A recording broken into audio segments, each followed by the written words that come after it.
안녕하세요. 저는 40대 후반 여자입니다.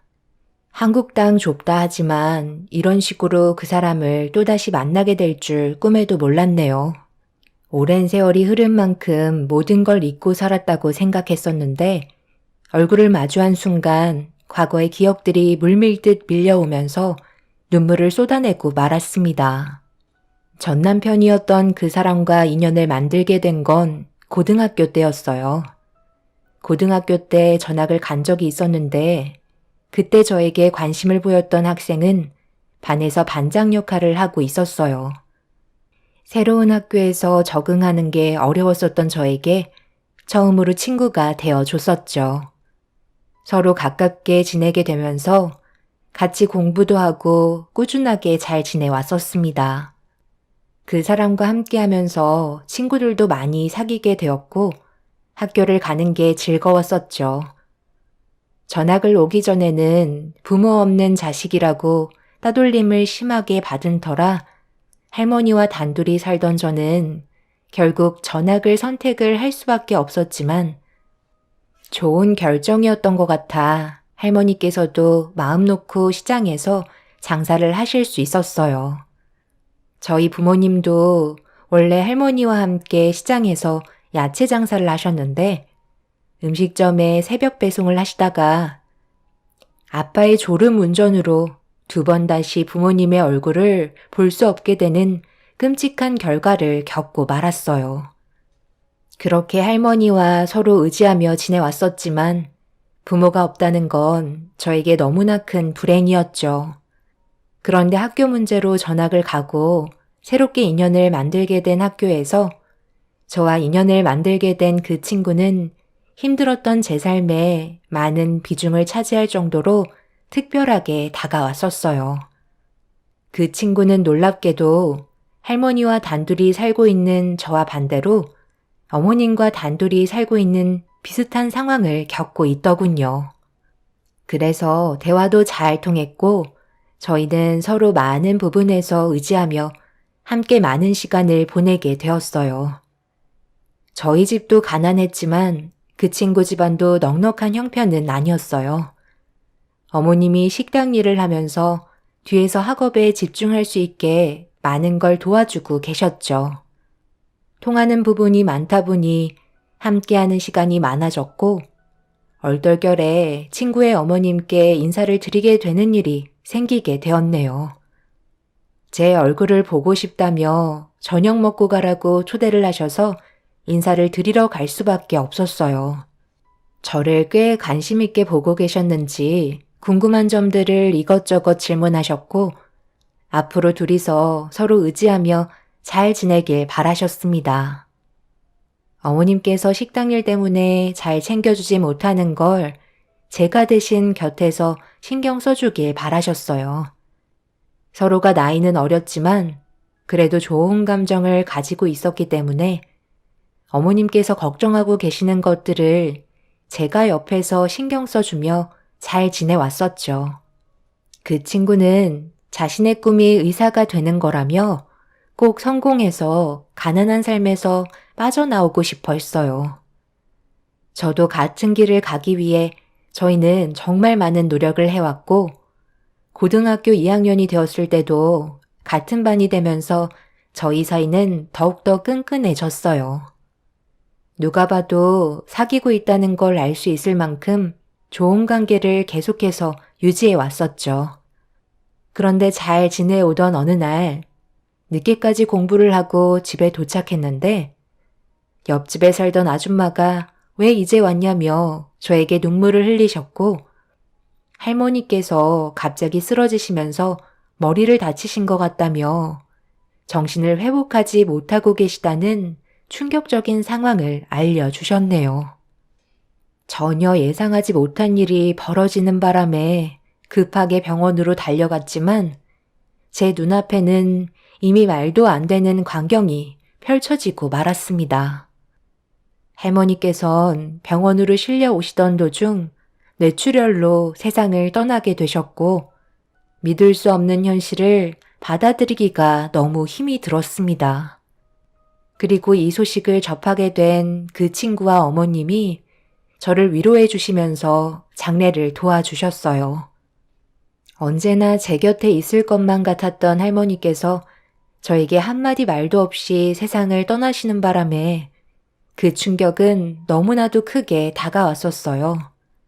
정신적으로 기댈 수 있는 마지막 한 사람을 떠나보내니 앞으로 어떻게 살아야 할지 걱정이 앞섰고 괴로움의 눈물을 하염없이 흘리며 할머니를 보내드리게 되었습니다.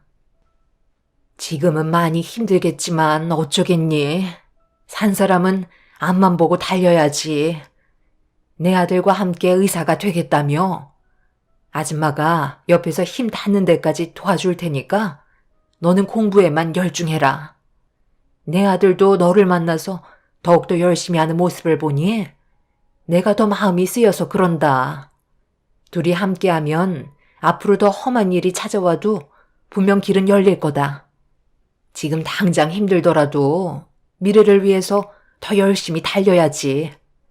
앞으로 아줌마가 할머니 대신 엄마 역할을 해줄 테니 우리를 가족으로 받아들이고 남은 인생 함께 하자꾸나.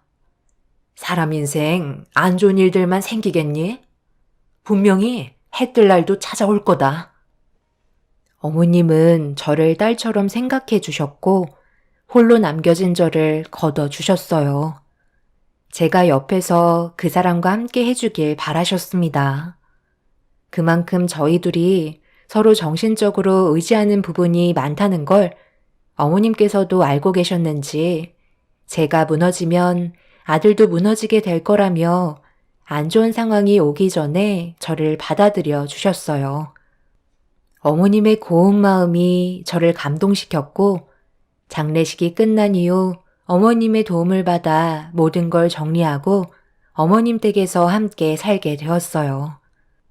처음에는 어색한 부분들이 많았지만 시간이 지나면서 서로의 관계는 더욱더 끈끈해졌어요. 그리고 그 사람과도 예전보다 더 가까워지게 되었죠.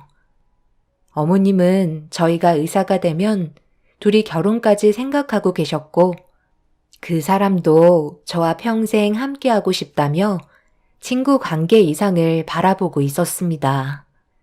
어머님은 저에게 아무것도 바라지 않으셨어요.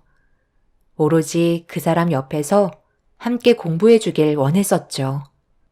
그렇게 2학년에서 3학년으로 접어들면서 얼마 남지 않은 시간 최선을 다해 노력하고 있었는데 또 한 번 안 좋은 일이 터지고 말았습니다. 어머님이 식당 일을 하시다가 허리를 다치셔서 누워서 생활하게 되는 불행이 찾아오는 안 좋은 상황을 겪게 되었어요. 도움을 받을 수 있는 곳도 마땅치 않은 상태라 앞으로 어떻게 살아가야 할지 고민이 많았어요. 시간이 지날수록 지속적인 지출들이 계속해서 부담을 안겨주고 있었죠.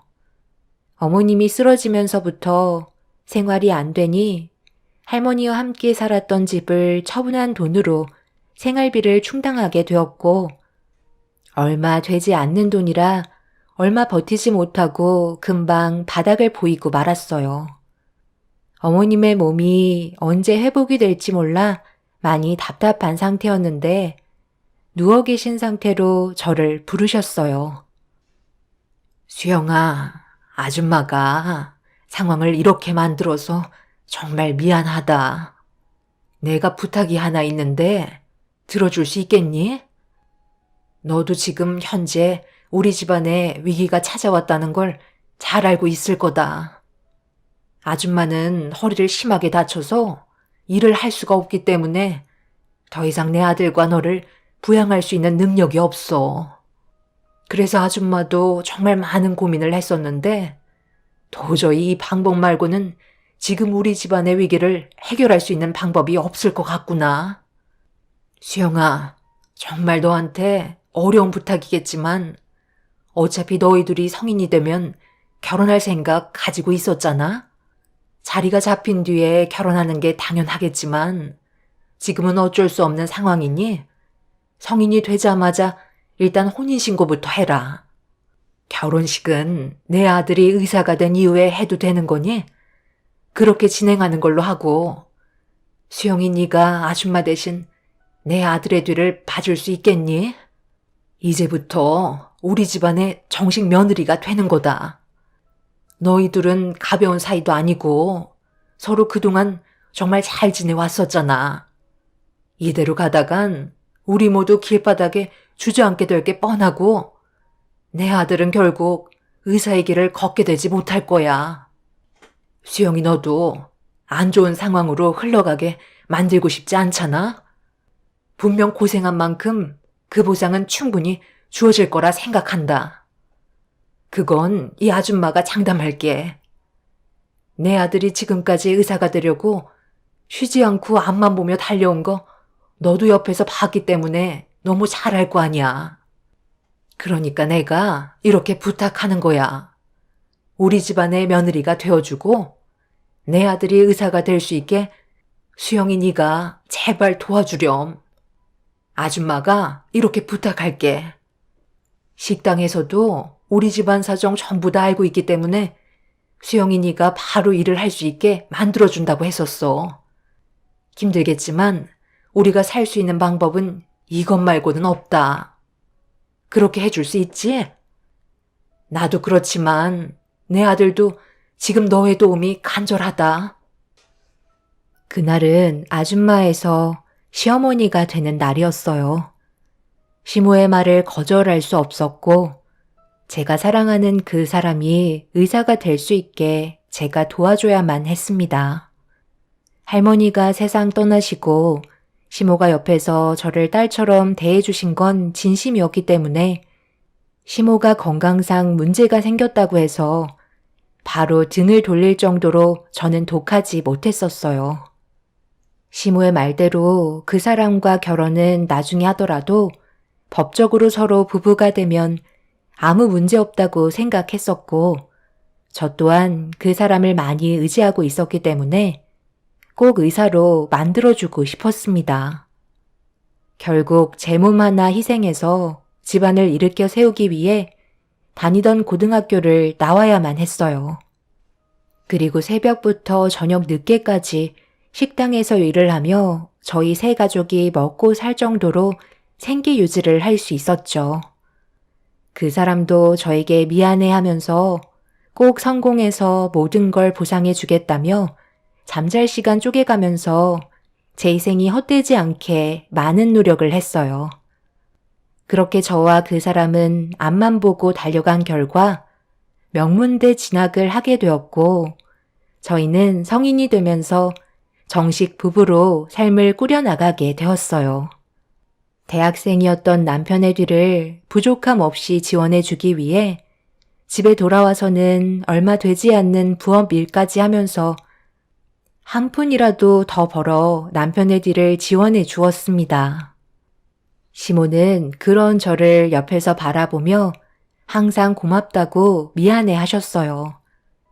가족이라고 생각했었기 때문에 움직일 수 있었고 모든 걸 희생하며 살아갈 수 있었습니다.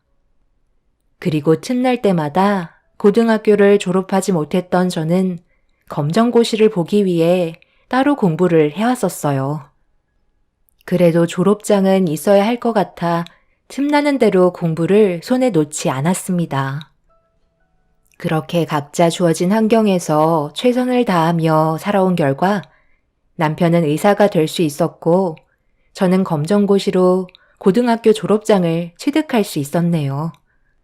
남편은 제 손을 잡아주면서 그동안의 고생과 희생에 대해 고마워하며 앞으로 좋은 일만 생길 거라고 저를 안아주었습니다. 그렇게 오랜 시간 다녔던 식당 일을 그만두게 되면서 남편이 벌어오는 돈으로 저희 가족은 힘들었던 시간의 보상을 받을 수 있었죠. 하지만 의사가 된 남편은 생각했던 것보다 너무 바쁜 날들을 보내왔어요. 가족들과 보낼 수 있는 시간은 부족했고 집에 안 들어오는 날들도 많아지기 시작했죠. 하지만 사회생활이라는 게 쉽지 않기 때문에 모든 걸 이해하며 살아왔었습니다. 그런데 세월이 흐를수록 남편도 그렇고 시모가 저를 대하는 행동들이 조금씩 당황스럽게 만들 정도로 안 좋은 모습을 보여주었어요. 언제까지 놀고 먹을 거니? 의사 아내가 됐으면 당연히 그에 걸맞는 모습을 보여줘야 하는데 뭐라도 해야 되지 않겠어? 보니까 내 아들이 꽤 많은 모임을 가는 것 같던데 분명 부부 동반 모임도 있을 테고 앞으로 더 좋은 길이 열릴지도 모를 기회가 찾아올 수도 있는 건데 내 아들 뒷배경이 안 좋으면 되겠어? 그 자리에 멈춰서서 더 이상의 발전도 없이 더 큰 물에서 놀 수 있는 기회를 놓친다면 그건 잘못된 거잖아. 너는 다음 계획이 뭐니? 그동안 고생했으니 이제 놀고 먹기만 할 건 아니지? 어머님, 저도 여러 가지 생각하고 있어요. 그이가 벌어오는 돈만 받아 먹으면서 살아갈 생각 없어요. 그러니 너무 급하게 생각하지 마세요. 저도 원래 꿈이 의사였다고요. 하지만 저 사람 의사 만들어주려고 제 꿈은 포기했었잖아요. 그동안 얼마나 오랜 기간 식당 일을 해온 걸 아시면서 그런 말씀하시는 건 솔직히 서운하네요. 저에게 부탁할 때 생각 안 나세요? 의사 될 때까지만 고생해 달라면서요. 저도 정말 많이 힘들었다고요. 몸 여기저기 성한 곳이 없어요. 그래서 잠깐 쉬는 건데 그게 그렇게 못마땅하세요? 저도 하고 싶은 걸 찾는데 시간이 오래 걸릴 수밖에 없어요. 저 사람이 벌어오는 돈으로 놀고 먹기만 할 생각 없으니까 걱정하지 마세요. 당신이 얘기해봐. 내가 부끄러워? 그동안 뼈 빠지게 고생한 나를 데리고 다니는 게 부끄럽냐고. 왜 아무 말도 하지 않는 건데? 정말 어머님이 말한 대로 모임에 나를 데려가는 게 창피하다고 생각하는 거야? 솔직하게 얘기하면 좀 그렇긴 하지. 당신이 식당 일을 하도 오래 해서 그런지 외적으로 가꾸질 못해서 누가 봐도 풍기는 이미지가 좋아 보이지 않잖아.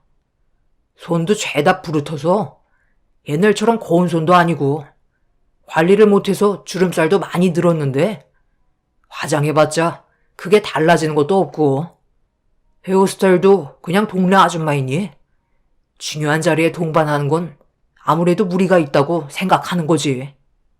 나도 의사만 되면 모든 게 끝나는 줄 알았는데 그 무리에서도 급이 갈리더라고. 그런데 당신과 함께 동반하면 내 이미지가 어떻겠어? 그래서 그런 자리를 피하게 되는 거야. 의사 이미지가 있잖아. 당신 정말 말 이상하게 한다. 내가 왜 이렇게까지 됐는지 모르는 거야? 나도 여자야.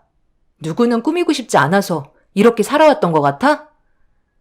나한테 쓸 돈 한 푼이라도 아껴서 당신 지원해주려고 잠도 안 자가며 부업까지 하면서 벌은 돈으로 주머니 채웠는데 이제는 그런 게 고맙지도 않은 거야?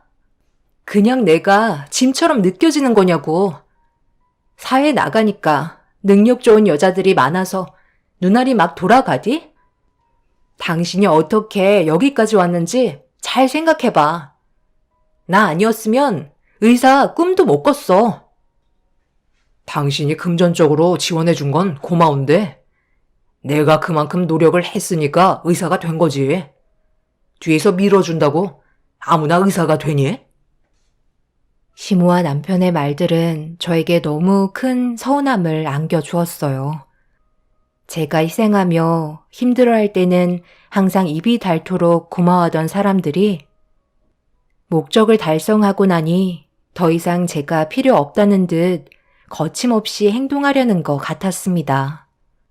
과거에는 제가 없으면 안 되는 상황이었기 때문에 어떻게 해서든 붙잡으려 했었는데 성공하고 나니 변하기 시작하던 시모와 남편은 저에게 지속적인 상처를 주었고 남편은 결국 절대 꺼내지 말아야 될 말을 입 밖으로 꺼내게 되었네요.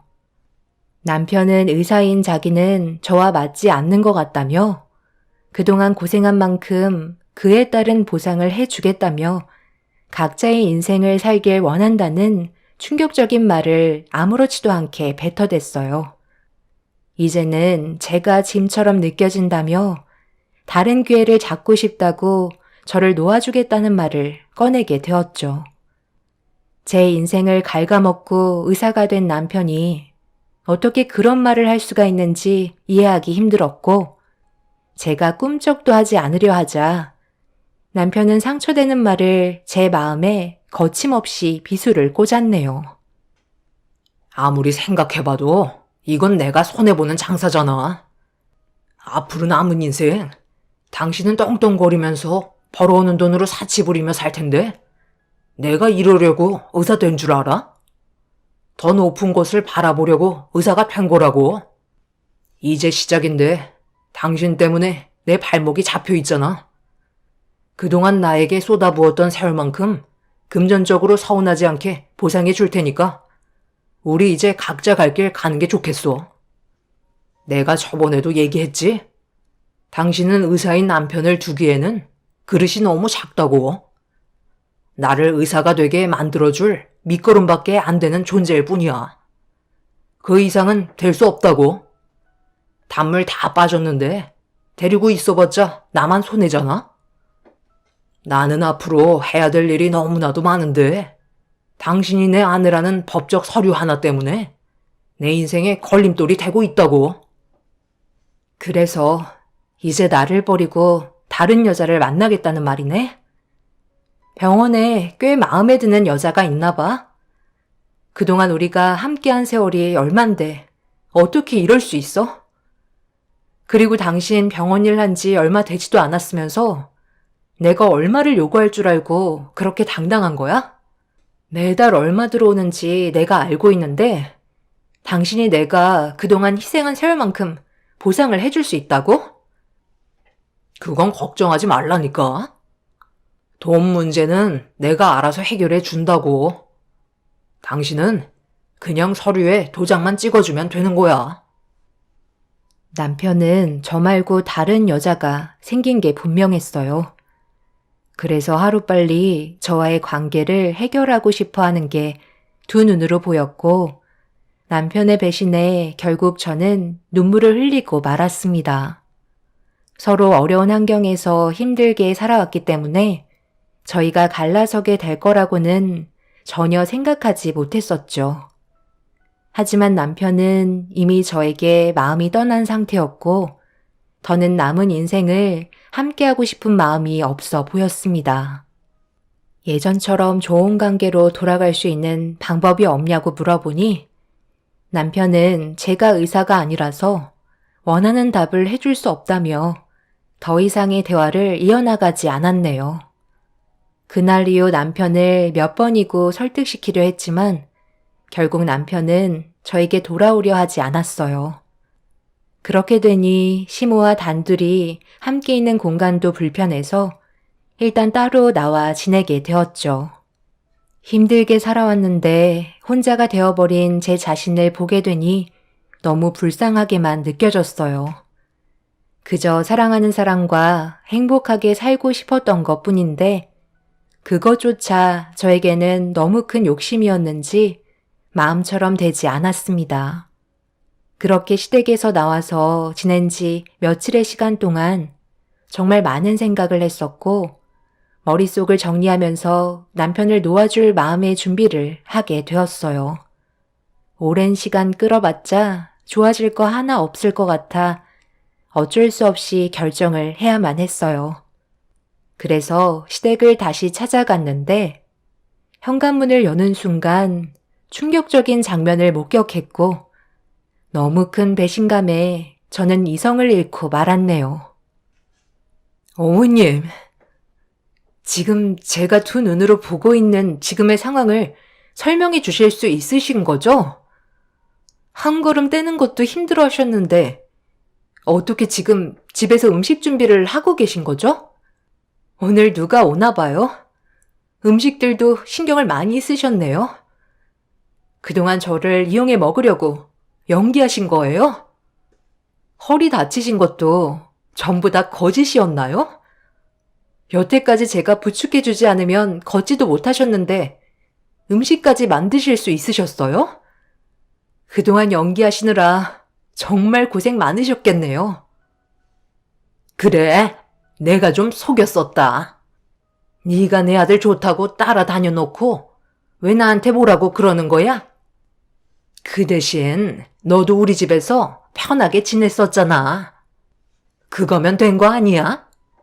나 지금 많이 바쁘니까 나중에 다시 얘기하도록 하자. 오늘 얼마나 중요한 날인 줄 아니? 시몬은 여러 가지 음식을 만들어 놓으신 걸 보자기에 포장을 하시곤 현관문 앞에 서 있는 저를 밀친 뒤 급하게 밖으로 나가셨어요. 그리고 택시를 타곤 어디론가 향하시길래 시모를 놓치면 안 될 것 같아 저도 택시를 타고 시모의 뒤를 따라갔습니다. 그렇게 한참 동안 달려 도착한 곳은 어느 건물 앞이었어요. 그곳에는 꽤 많은 사람들이 모여 있었는데 잠시 뒤 버스가 줄지어 들어오고 있었습니다. 시모는 누군가를 찾고 있는 듯 두리번거리더니 잠시 뒤 시모가 반갑게 손을 흔들었고 그걸 본 사람은 다름 아닌 남편이었네요. 그리고 남편 옆에 처음 본 여자가 남편의 손을 잡고 시모에게 인사를 건네고 있었습니다. 그때 알 수 있었어요. 의사들끼리 부부 동반으로 여행을 떠나는 모임이었습니다. 많은 동료 의사들은 남편과 그 여자가 서로 부부인 줄 알고 있었는지 아무렇지도 않게 즐거운 대화를 주고받고 있었죠. 시모는 만들어 온 음식을 남편에게 건네주었고 곧 버스가 출발한다는 말에 너무 화가 난 저는 공개석상에 전공의 동료를 본처로 대동한 남편에게 달려가 얼굴에 손을 올려 붙였습니다. 그러자 남편 옆에 있던 여자가 갑자기 제 얼굴에 손을 올리면서 남의 남편에게 뭐 하는 짓이냐고 목소리를 높이며 더 크게 화를 냈어요. 남편과 시모는 제가 따라올 줄 몰랐는지 잠깐 당황했지만 많은 사람들이 보는 앞에서 저를 정신병자로 몰아가기 시작했어요. 그리고 남편 옆에 있던 여자가 저에게 가까이 다가오더니 돈을 준다고 했을 때 그냥 받고 조용히 사라지라며 제가 남편의 그릇을 채워줄 수 있는 여자가 아니라며 저를 강하게 밀쳤습니다. 저도 있는 힘껏 그 여자의 얼굴에 손을 올려붙이고 머리채 잡고 난리를 쳤지만 그럴수록 더 미친 여자로 몰아가더군요. 결국 남편과 시모에게 엄청난 상처를 받게 된 저는 더 이상 함께할 수 없다는 걸 알게 되었고 그날 이후 이혼 서류에 도장을 찍게 되었네요. 금전적인 보상을 받았지만 그런 건 저에게 크게 중요하지 않았어요. 사랑했던 사람에게 받은 상처가 너무나도 컸기 때문에 앞으로의 삶을 살아갈 자신이 없었습니다. 제 삶의 목표는 남편이 의사가 되고 이쁜 아이 하나 낳아 행복하게 사는 게 꿈이었는데 모든 것들이 물거품으로 되었으니 앞으로 살아갈 자신이 없었어요. 그렇게 혼자가 되어버린 저는 흘러가는 대로 살게 되었고 멈추지 않던 시간은 계속해서 흘러가게 되었고 어느새 제 나이는 40대 후반이 되어버렸네요. 세월이 흐른 만큼 제 삶도 많이 바뀌게 되었어요. 포기할 뻔한 인생에 좋은 사람을 만나 아이도 가지게 되었고 안정적인 가정을 꾸려가며 소박한 인생을 만들어가고 있었죠. 과거의 삶에 대해 후회도 했지만 현재의 좋은 사람을 만나 행복한 인생을 만들어가게 되자 흘러가는 대로 살았던 삶에 꽃이 피게 되었어요. 그런데 한국 땅이 정말 좁긴 한지 뜻하지 않은 장소에서 제 눈앞에 전 남편과 시모를 마주하게 되었고 저를 마주한 두 사람은 많이 놀란 듯 사색이 된 얼굴로 저를 바라보고 있었습니다. 그렇게 아무 말 없이 서로를 쳐다보고 있는데 제 등 뒤에서 들린 내 이름 석자에 시모는 그 자리에서 무릎을 꿇고 오열하고 말았네요.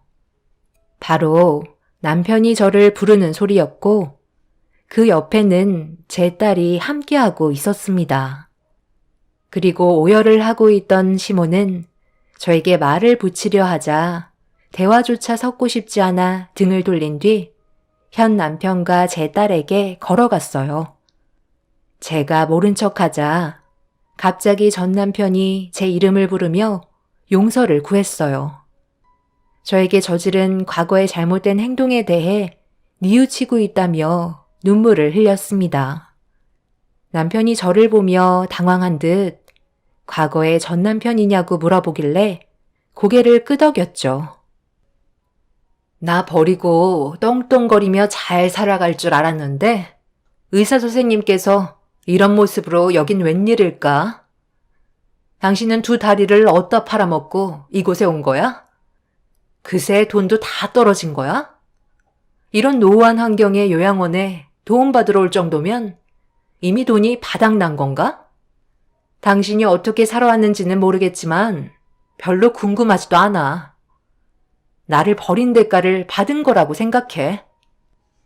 정말 미안해. 내가 당신을 몰라보고 눈앞에 보이는 이익만 생각하다가 이런 꼴을 당한 것 같아. 당신이랑 이혼하고 앞으로 내 인생은 꽃길만 펼쳐질 줄 알았는데 신혼여행을 다녀오고 집으로 돌아가던 중에 교통사고를 당하게 되었어.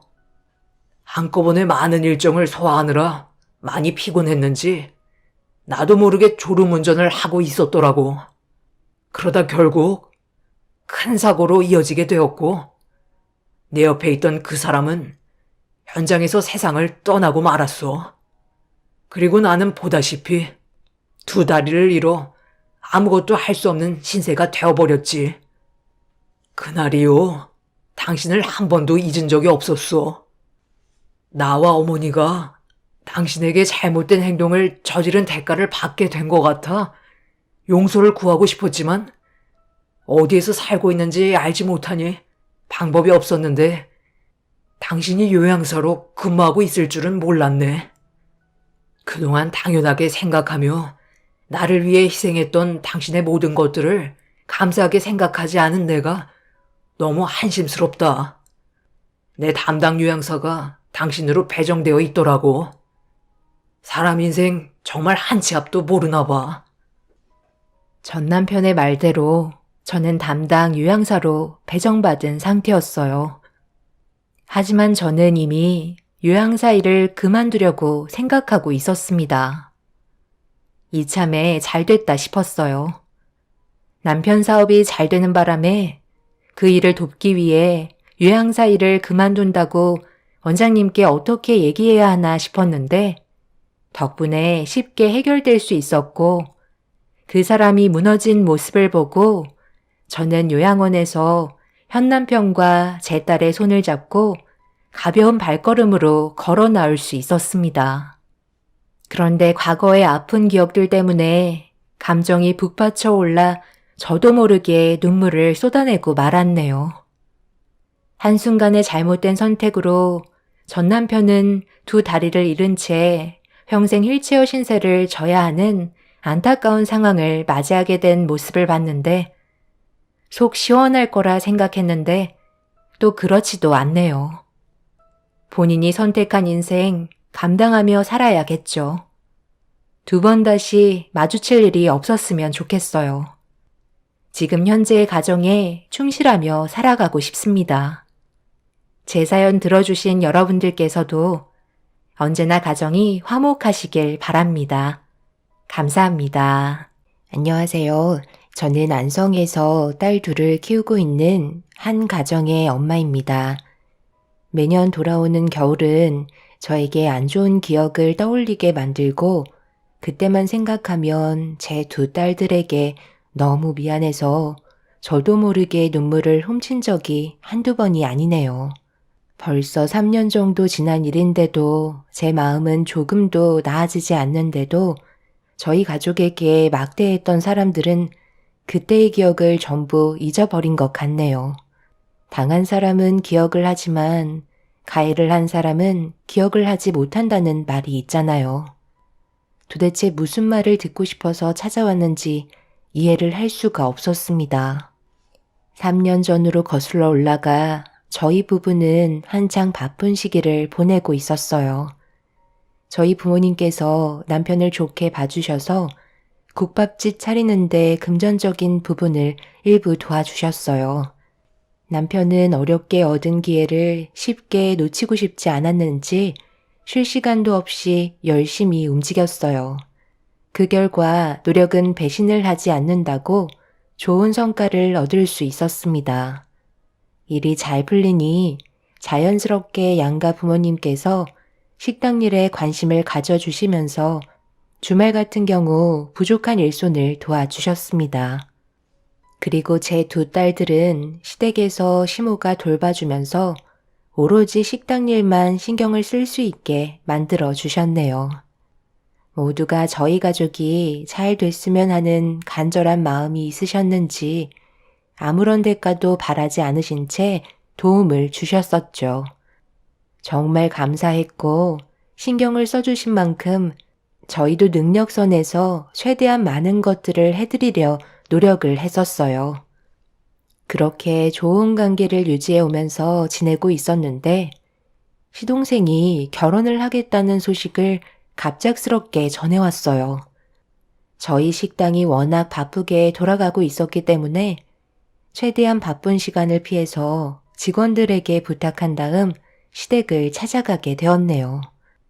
그리고 예고도 없이 통보한 이유를 알게 되었습니다.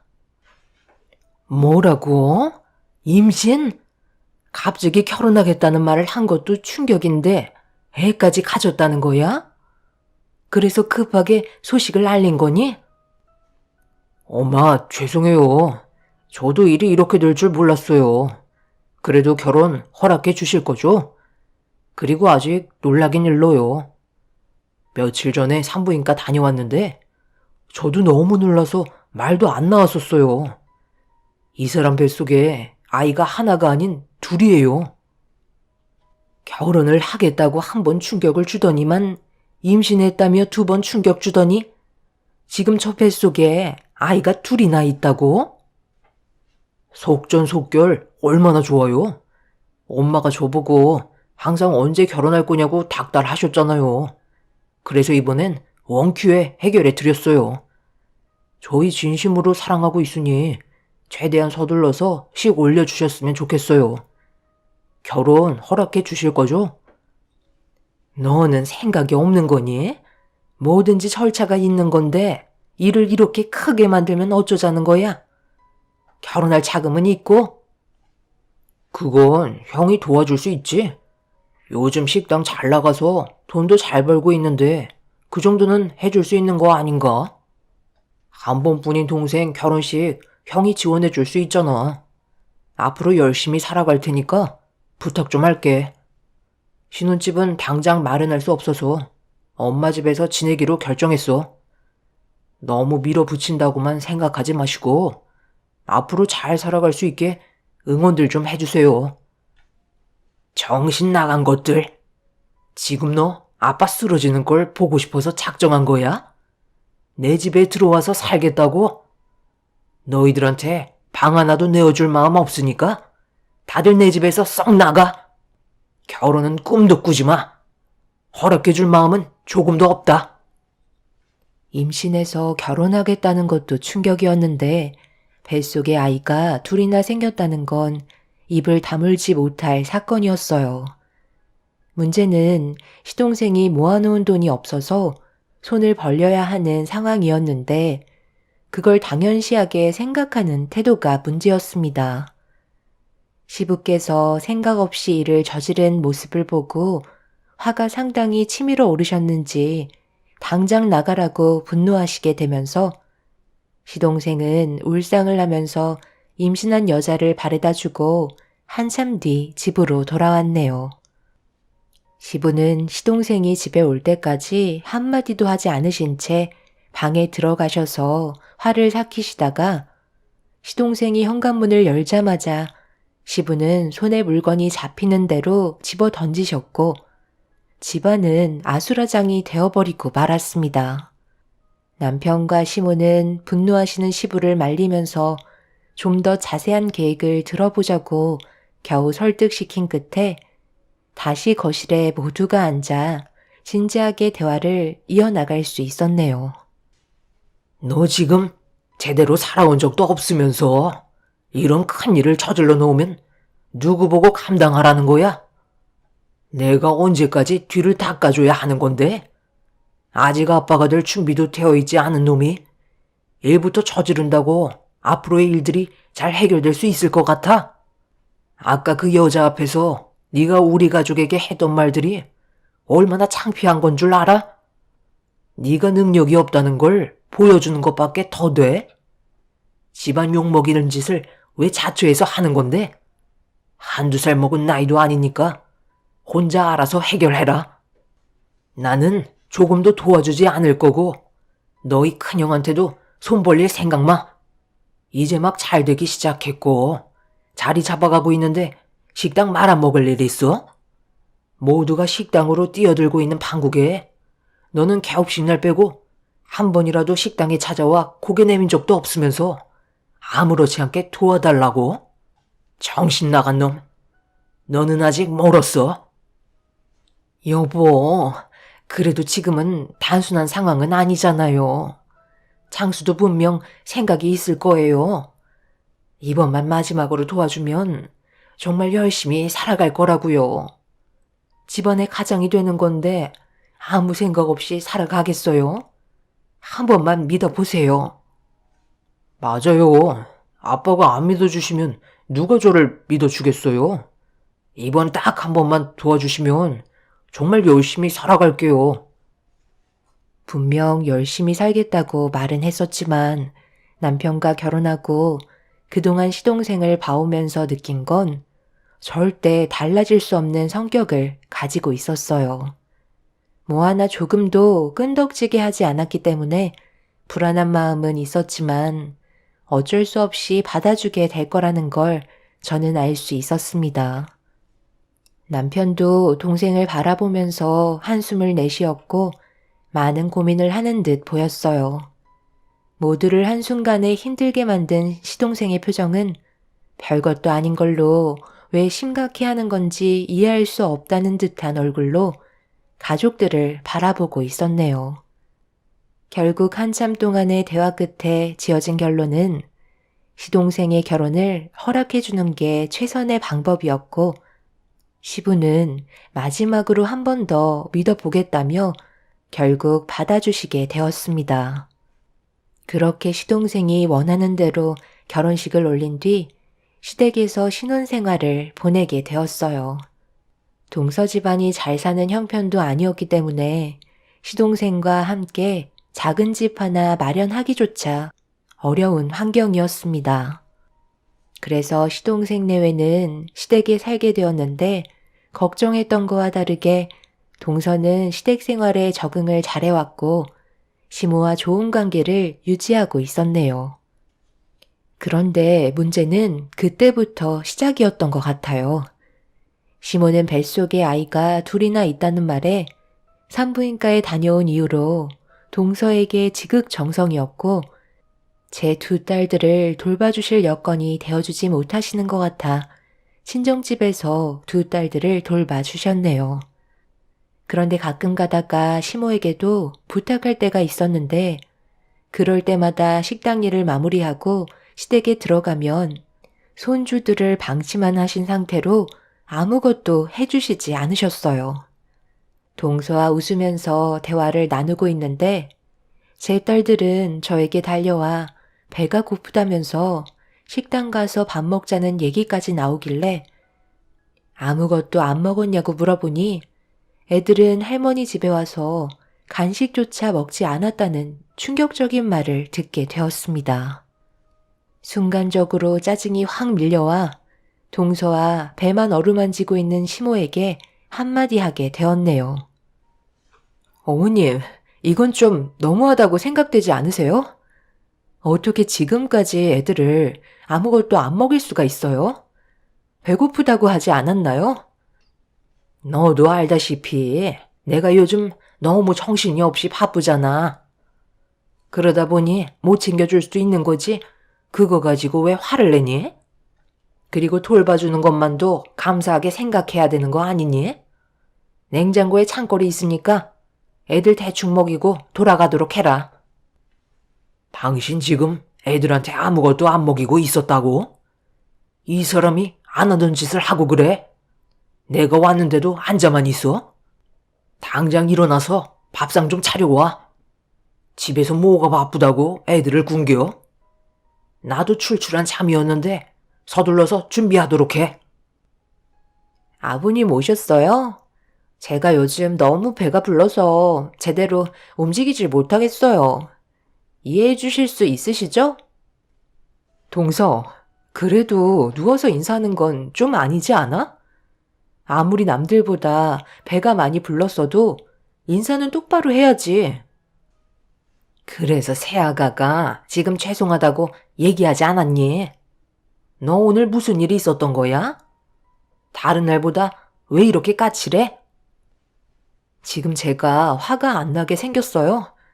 애들이 유치원에서 끝난 시간이 언제인데 그때부터 아무것도 안 먹었다는 말을 들으면 정상적인 반응을 나타낼 수가 있겠어요? 그냥 다음부터 애들 돌봐달라는 말 하지 않을게요. 이런 식의 차별은 저도 참을 수 없겠네요. 저는 애들을 데리고 남편과 함께 집으로 그냥 돌아왔어요. 그리고 급하게 음식 준비를 했는데 많이 피곤했는지 방에 들어가 쓰러져 자고 있었네요.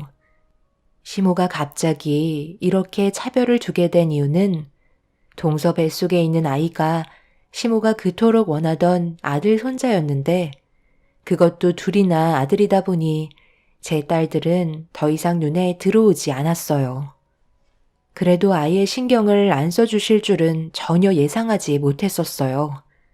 저도 그날이요, 마음의 상처를 크게 받아 한동안 애들을 데리고 시댁에 찾아간 적이 없었습니다. 친정집이 가까운 것도 아니라 부탁하는 게 상당히 껄끄러워 다른 방법을 생각해 봐야만 했어요. 엄마가 애들을 데리고 움직이는 게 쉽지 않은 거리라 차라리 식당에서 시간을 보내는 게 훨씬 좋을 거라 판단하게 되었죠. 그래서 식당에서 애들이 쉴 수 있는 공간을 따로 만들어 주려고 식당 내부 구조 조정을 다시 해야만 했어요. 그렇게 내부 공사가 진행이 되었고 저도 더 이상 시댁에 맡기지 않아도 돼서 한결 마음이 편해졌었죠. 그런데 제가 시댁에 가지 않자 시모가 동서를 데리고 식당으로 들어왔네요. 시모가 식당에 온 이유는 동서에게 몸보신 시켜주려고 진짜 손님으로 온 거니 제대로 된 대접을 받겠다는 돌발 행동을 보여주셨었죠. 가족 모두가 당황한 상태에서 시모는 음식을 주문하셨고 식당에는 많은 손님들이 계셨기 때문에 상황을 안 좋게 만들고 싶지 않아 주문한 음식을 내어드렸어요. 그런데 동서가 음식을 보자마자 실망을 많이 했다는 얼굴로 숟가락 하나 뜨지 않은 채 쳐다만 보고 있었습니다. 동서, 왜 그래? 음식이 원하는 게 아닌 거야? 그래도 신경 써서 국밥이랑 수육 양껏 올려줬는데 이런 거 싫어하나 봐? 이런 거 많이 먹어둬야 한다. 곧 애가 나올 텐데 이것저것 가리면 안 돼. 든든하게 먹고 체력 보충해 놔야지. 어머님, 제가 이런 거 원래 잘 먹지 못해요. 솔직히 지금 냄새 때문에 약간 올라올 것 같아요. 그냥 나가면 안 될까요? 그래도 한 숟갈 떠보는 게 좋을 텐데. 첫째가 신경 써서 준비해줬는데 그래도 조금은 맛을 보는 게 좋지 않겠니? 어머님, 죄송해요. 저는 자리에 앉아있기 힘들 것 같아요. 제가 원래 이런 식당을 별로 좋아하지 않거든요. 동서는 속이 울렁거리기 시작했는지 급하게 자리에서 일어나 밖으로 뛰쳐나갔고 저는 어이가 없어서 짜증 섞인 목소리로 시모에게 한마디 상의도 없이 온 거냐고 물어보는 질문에 국밥 같은 거 안 좋아하는지 몰랐다고 시모도 자리에서 일어나셨네요. 그런데 밖이 소란스럽길래 밖의 상황을 살펴보니 동서가 저희 식당 문 앞에서 뱃속에 저장되어 있던 음식들을 전부 다 개어내기 시작했어요. 저희 집안 식구들도 충격을 받았지만 손님들이 동서의 모습을 보곤 전부 숟가락을 내려놓고 말았네요. 시모도 많이 당황했는지 급하게 동서를 데리고 화장실로 들어갔지만 그날 장사는 동서와 시모 때문에 전부 다 망쳐버리고 말았습니다. 시부는 식당 안에서 식사하고 계신 손님들께 양해를 구했고 남편은 동서가 남겨놓은 흔적을 급하게 치우기 시작했어요. 시모와 동서는 한참 뒤에 화장실에서 나오더니 저에게 미안하다는 한마디 하고 급하게 택시를 타고 알 수 없는 곳으로 향하셨습니다. 시부는 화가 머리끝까지 올라오셨는지 시모에게 전화를 하셔서는 난리를 치셨고 시모가 주문한 음식값은 꼭 지불하라며 화를 내셨습니다. 이런 상황들이 너무 답답했고 좋지 않은 감정들이 쌓이기 시작했어요. 시부는 그냥 넘어가지 못할 것 같다며 제대로 된 사과를 받아야 한다고 식당 일을 마무리한 뒤에 저희 부부를 시댁으로 데리고 가셨습니다. 남편은 나중에 다시 얘기하자고 했었지만 시모에게 음식값도 받아야 된다며 단호하게 결정을 내리셨어요. 당신은 도대체 뭔 생각으로 온 거야? 한마디 말도 없이 제일 바쁜 시간대 와서는 제일 비싼 음식들 시켜놓고 하나도 먹지도 않은 채 나간 것도 모자라 식당 문 앞에서 전부 다 캐어내면 어쩌자는 거야? 세아가 너는 식당 문 열고 들어올 때부터 음식 냄새 맡아보면 자기랑 안 맞는 음식인 걸 알고 있었을 텐데 무슨 생각으로 억지로 들어온 거야? 어머님이 그래도 몸에 좋다고 하시니까 참고 먹어보려 했던 거죠. 사람이 살다 보면 이런저런 일 다 있을 수 있는 건데 이깟 일로 왜 화를 내고 그러세요? 어머님, 빨리 음식값 줘버리세요. 그리고 저 임신했어요. 이제 곧 출산인데 너무 뭐라고 하시면 뱃속에 있는 아이들이 스트레스 받는다고요. 아버님 대를 이어줄 아들이 둘이나 있다는 거 모르세요? 아버지, 이 사람 지금 한창 예민한데 이제 그만 좀 하세요. 날이 가면 갈수록 어떻게 잔소리만 늘어가요? 서방님, 아까 식당에서 어떤 일이 있었는지 잘 알지 못하시잖아요. 지금 상황에서 서방님이 나서는 건 좋아 보이지 않네요. 너는 또 일을 그만뒀다며? 어떻게 된 게 한 군데에서 진득하게 일하지 못하는 거야? 아버지, 그냥 저놈 내쫓아 버리세요. 안 그래도 이번에 그럴 생각이었다. 믿는 구석이 있으니 자기 기분 내키는 대로 행동하는 거지. 장수 너는 내일부터 당장 짐 싸서 나가거라. 함께 있어봤자 좋을 것 하나 없다. 근처에 집 하나 구해서 둘이 살아봐야 경제적으로 얼마나 힘든지 뼈저리게 느끼지. 이렇게 해서는 맨날 그 자리에만 머물러 있을 게 뻔해. 당신도 더 이상 나서지 마. 알겠어? 시부는 화가 단단히 나셨어요. 동서내외는 곧 출산인데 말도 안 된다고 절대 나가지 않겠다며 고집을 부리기 시작했었죠. 그런데 동서가 스트레스를 꽤 많이 받은 건지 아니면 예정 시간대로 진통을 느끼게 된 건지 갑자기 배를 움켜쥐며 배가 아프다는 말을 꺼냈고 시동생은 산부인과까지 태워달라며 제 남편에게 사정을 했어요. 남편도 위급한 상황으로 판단했는지 동서내외를 차에 태워 산부인과로 향했습니다. 그리고 몇 시간 뒤 동서는 아들 손자를 연이어 등남하게 되는 소식을 접하게 되면서 산후조리를 끝낸 뒤 자연스럽게 또다시 시댁에 얹혀 살기 시작했습니다. 시부도 아들 손주를 둘이나 보게 돼서 신기하셨는지 더는 내치지 않으셨어요. 그렇게 한동안 조용히 지내고 있던 어느 날 저희 식당 전체를 저녁 시간에 한 회사에서 단체 회식을 잡게 되면서 자리가 모자라 애들이 쉬는 방까지 테이블을 놓게 되었고, 시모에게 대충 어느 상황인지 설명드린 다음 애들 좀 봐달라는 부탁을 하게 되었습니다. 시모는 그동안 저희에게 미안한 일들이 많으셔서 거절하시지 않고 애들을 돌봐주시기로 하셨어요. 그렇게 정신없이 손님들을 응대하며 마감 시간보다 한참 늦게 정리할 수 있게 되면서 다음 날은 식당을 재정비해야 될 것 같아 하루를 쉬기로 결정하게 되었고, 워낙 늦은 시간이라 애들이 기다리다 지쳐 잠들었을 생각에 서둘러 시댁으로 향했습니다. 그렇게 현관문을 열고 들어갔는데 동서만 갓난아이를 돌보고 있었고, 시모의 모습은 보이지 않길래 동서에게 물어보니 잠시 머뭇거리다가 충격적인 사실을 털어놓게 되었고, 그 말을 듣게 된 저희 부부와 시부는 급하게 병원으로 향하게 되었습니다.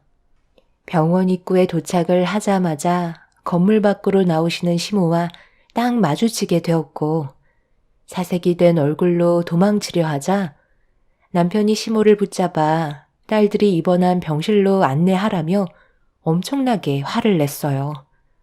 그렇게 시모가 안내한 병실에 도착을 하게 되었고, 아이들은 약을 먹었는지 깊은 잠에 빠져 있는 상태였어요.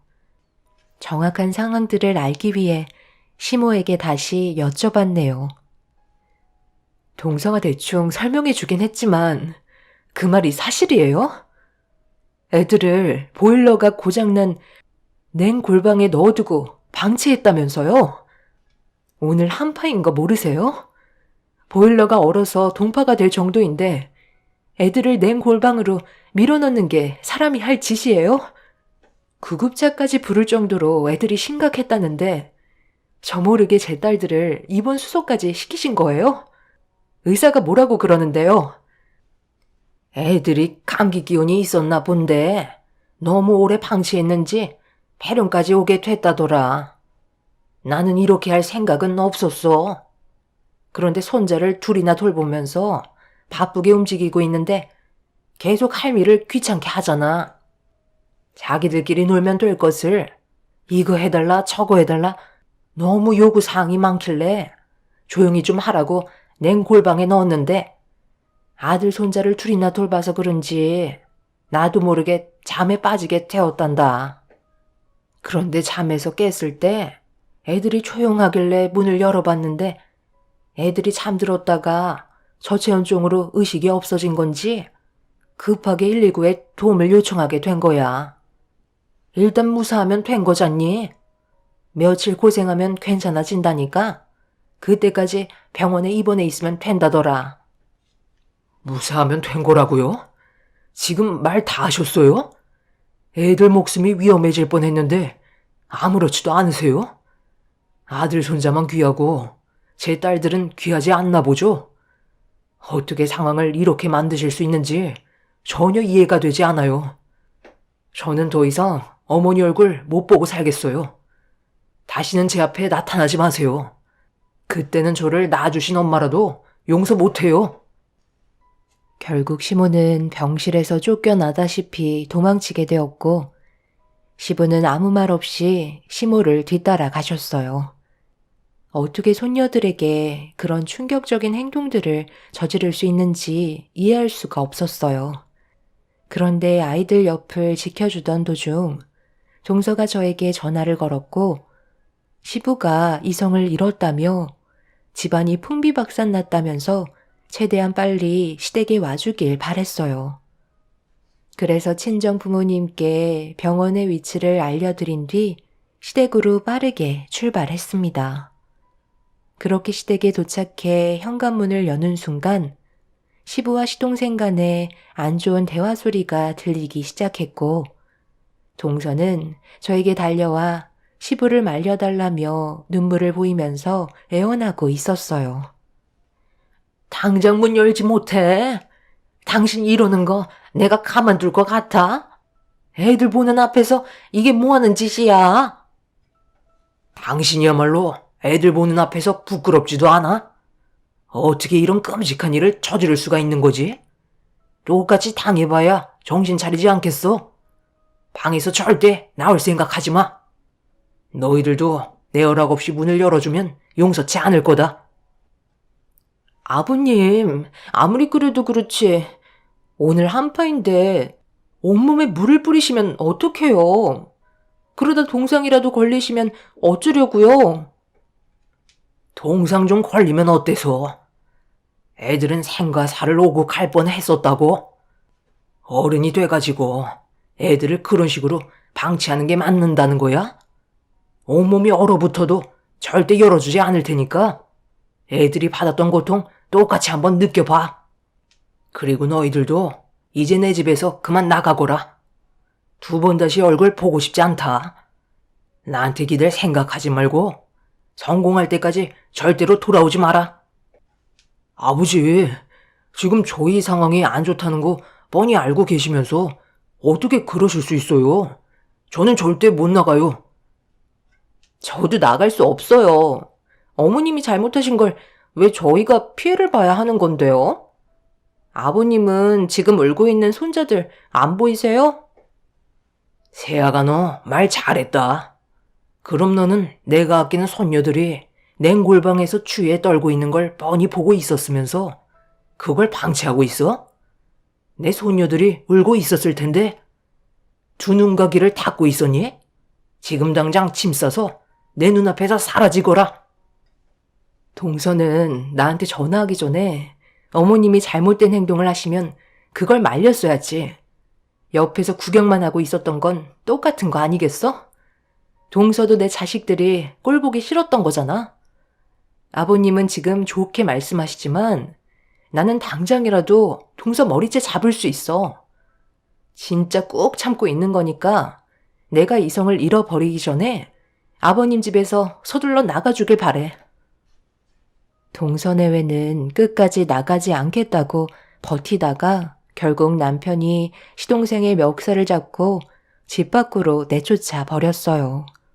그렇게 되자 동서는 자식들을 품에 안은 채 집 밖으로 도망쳐 나갔습니다. 시모는 자기가 한 잘못에 대해 끝까지 용서를 구하지 않았어요. 결국 아버님은 그런 시모의 행동에 많은 실망을 하셨고 냉골방의 문을 열자 급하게 밖으로 뛰쳐나와 안방 이불 속으로 들어가 추위를 녹이셨네요. 시부는 그런 시모를 바라보며 더는 함께 살아갈 수 없을 것 같다고 선포하시면서 시모도 집 밖으로 내쫓아 버렸습니다. 시모는 나가지 않겠다며 바닥에 누워서는 발버둥 쳤지만 시부에게 질질 끌려가 현관문 밖으로 내쳐지게 되었네요. 결국 시모는 시부와 별거를 하시다 나중엔 시부 말고 다른 남자분과 외도까지 걸리시면서 끝내 2분은 이혼까지 하게 되었고 시모는 그분과 헤어지셨는지 지금은 시동생 내외와 함께 생활하고 있다는 소식을 끝으로 더 이상의 소식을 듣지 않았습니다. 그런데 얼마 전에 시모가 저희 식당에 찾아왔어요. 그 이유는 시동생이 자식이 2이나 있는데도 백수 생활을 하고 있고 동선의 부모님께서도 형편이 좋지 않아 대출 이자는 쌓여만 가는데 들어오는 돈이 없어서 도움을 받으러 식당을 찾아오셨습니다.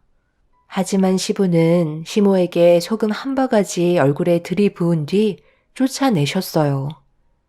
노력하지도 않는 놈들에게 한 푼도 줄 수 없다며 화를 내셨죠. 저도 시모의 얼굴을 보자마자 과거의 아픔이 다시 떠올라 도움을 주고 싶은 마음이 생기지 않았어요. 한파에 어른들도 견디기 힘든 추위에 제 딸들이 냉골방에서 벌벌 떨었을 걸 생각하면 지금도 눈물이 나고 분통이 터지네요. 시모와 동서내외가 길바닥에 주저앉아 거지가 돼도 절대 도와주지 않을 생각입니다. 시모는 소금을 한 바가지 맞았으면서도 배는 고프셨는지 국밥 한 그릇만 줄 수 있냐는 어이없는 말까지 꺼내셨었네요. 여러분들께서는 시모의 행동에 대해 이해가 되시나요? 왜 이렇게 아들 손자를 집착하시는지 이해를 할 수가 없어요. 동서가 며느리로 들어오기 전부터 시모는 제 딸들이 꼴보기 싫었던 것 같네요. 앞으로 어떻게 살아가야 할지 고민이 많아졌어요. 식당을 옮기고 다른 지역으로 이사를 가야 하나 의논 중에 있습니다. 제 사연을 들어주신 여러분들께서 어떤 방법이 제일 현명할지 의견 주시면 많은 도움이 될 것 같네요.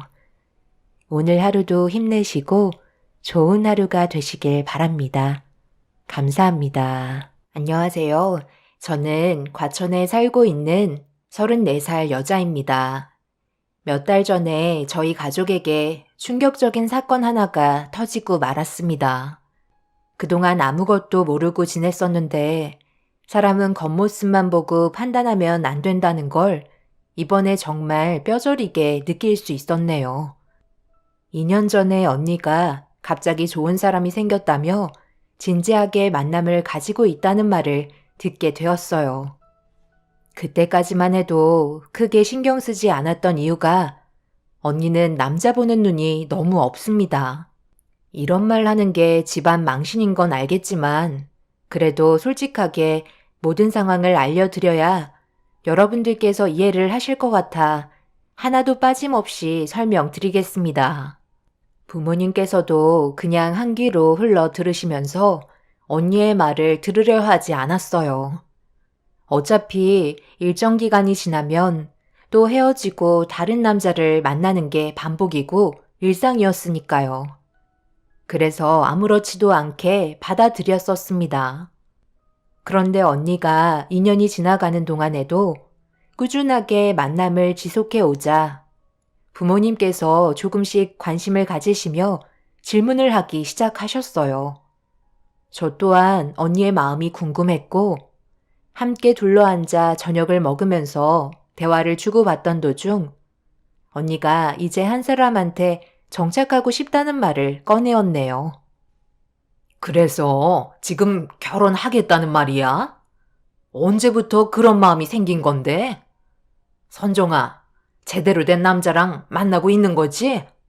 너한테 조금만 물어보려 해도 워낙 숨기고 말을 잘 안 해주니까 여태까지 관심 없는 척 했다만 엄마가 얼마나 신경 쓰였는지 아니? 엄마, 내 나이가 몇인데 아직도 그런 걱정을 해요. 내가 아무나 막 만나고 다니는 줄 알아요? 정말 신중하게 선택해서 만나는 거라고요.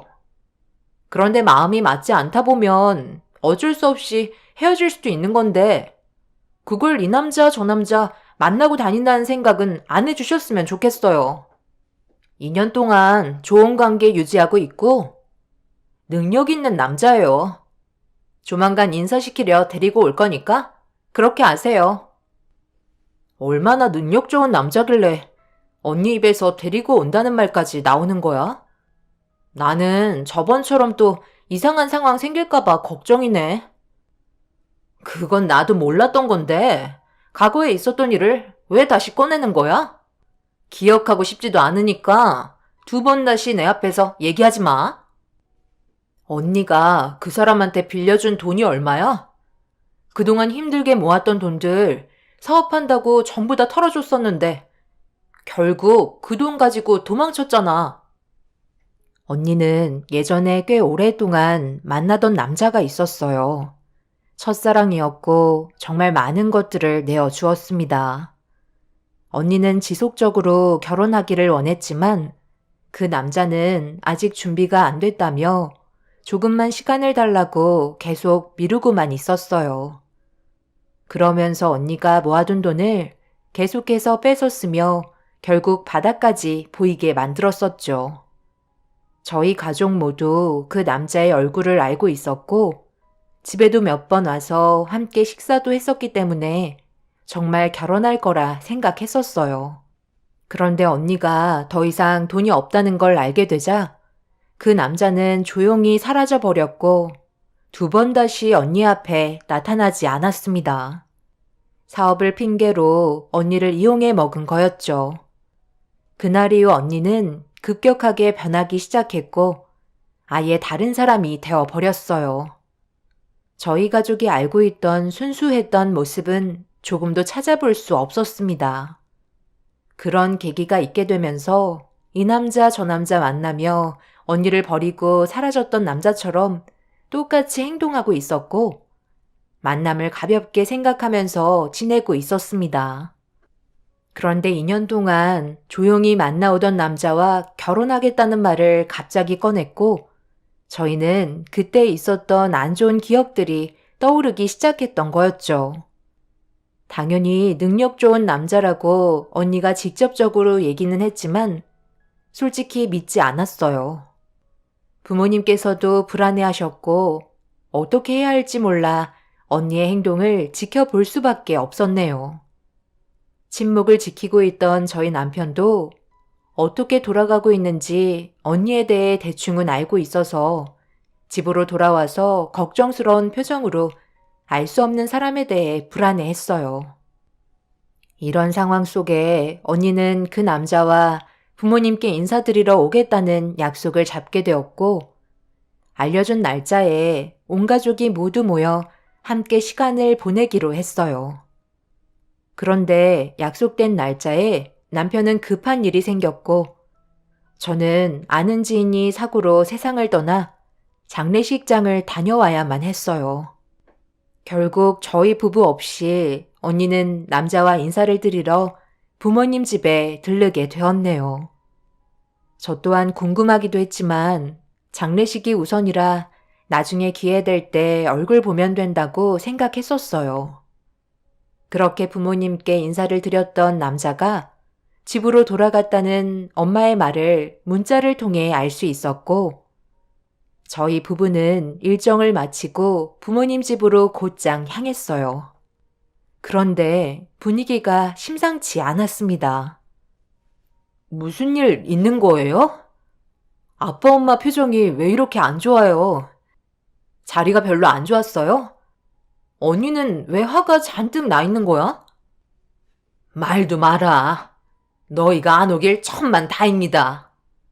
내가 정말 기가 차서 어떻게 된 게 많고 많은 남자들 중에 왜 하필 그런 남자야? 그 사람이 뭐가 어때서? 나는 좋기만 한데 엄마랑 아빠는 왜 부정적인 면만 보시는 건데요? 요즘 그런 건 거의 다 기본적으로 한다고요. 선정이 너 인생 막 살기로 한 거야? 도대체 그놈이 뭐가 좋아서 2년 동안 만나고 다녔던 거니? 성격이 좋아 보이는 것도 아니고 몸은 돼지에 그림까지 새겨놓고 금목걸이 금팔찌가 말이 되니? 누가 봐도 전형적인 동네 양아치 같은 놈을 내 사이로 받아들이라고? 그 사람이 능력이 있으니까 그렇게 하고 다니는 건데 도대체 뭐가 문제라는 거예요? 저는 남은 인생 함께 하기로 했으니까 그만하세요. 언니 미쳤어? 방금 아빠가 한 말 사실이야? 내가 두 눈으로 본 건 아니지만 엄마 아빠가 한 말만 들어도 결혼은 없던 일로 해야겠는데? 너는 알지 못하면 빠져 있어. 내가 사랑하는 사람을 왜 함부로 판단들 하는 거야? 이런 말 들으려고 그 사람 인사시켜 준 줄 알아? 누가 봐도 정상적인 사람이 아니니까 그러는 거야. 너는 왜 만나는 사람마다 그 모양이야? 그냥 차라리 혼자 사는 게 속 편하겠다. 엄마와 아빠는 언니와 더 이상 대화하고 싶지가 않았는지 방문을 쾅 닫으시며 들어가셨고 언니도 눈물을 훔치면서 방으로 들어가 버렸어요. 저희는 어떻게 해야 할지 몰라 일단 조용히 집으로 돌아갔습니다. 더 있어봤자 좋게 해결될 것 같지도 않아서 돌아오긴 했지만 언니가 계속 마음에 걸렸었어요. 이런 안 좋은 상황 속에 부모님께서는 결혼에 대해 강하게 거부하셨고 언니는 무조건 결혼하겠다며 고집을 꺾지 않았습니다. 결국 엄마는 언니 때문에 쓰러지게 되셨고 아빠는 매일 술을 드시게 되는 안 좋은 상황들이 지속해 왔어요. 남편도 부모님의 말을 듣는 게 제일 현명한 방법이라고 얘기했지만 언니는 결혼시켜주지 않으면 두 번 다시 얼굴 안 보고 살 거라고 안 좋은 말까지 서슴없이 뱉어댔고 부모님은 그런 언니의 모습을 보며 매일 마음속으로 눈물을 흘리셨지만 자식 이기는 부모 없다고 양가 부모님의 상견례가 정해지게 되었어요.